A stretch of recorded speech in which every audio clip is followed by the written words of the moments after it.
Pasilip sa pangarap na 250 milyong pesos na tahanan ni Catherine Bernardo. Si Catherine Bernardo, isa sa mga pinakasikat na aktres sa Pilipinas, ay kamakailan lamang nagbahagi ng mga update tungkol sa kanyang pangarap na bahay para sa kanyang mga magulang.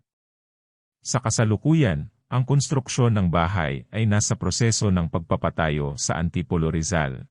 Ayon sa kanyang Instagram post, ang bahay ay hindi bababa sa 40% na kumpleto at halos tapos na ang pagtatayo ng ikalawang palapag ng bahay. Si Catherine ay aktibong nakikilahok sa proyekto at madalas na bumibisita sa site. Sa katunayan, nagbahagi pa siya ng ilang mga larawan at video na siya mismo ang naglalagay ng semento.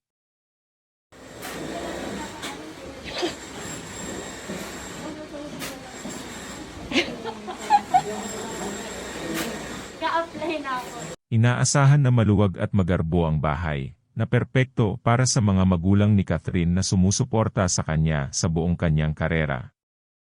Ang living room ay inaasahang isa sa pinakamagandang bahagi ng bahay.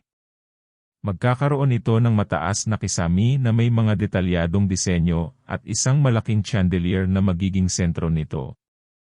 Ang kusina ay magkakaroon ng mga state-of-the-art na kagamitan, at may sapat na espasyo para sa pagluluto at pag-i-entertain ng mga bisita.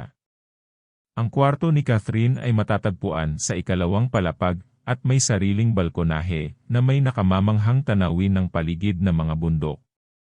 Ang banyo ay maluwag at magarbo rin, mayroong marble floors at walls, isang malaking bathtub, at isang hiwalay na shower area. Si Daniel Padilla, ang kasintahan ni Catherine, ay masaya rin tungkol sa proyekto at nag-iwan ng ilang komento sa Instagram posts niya. Masaya rin ang mga kaibigan niyang celebrities, dahil isa ito sa pinakamalaking pangarap ni Catherine.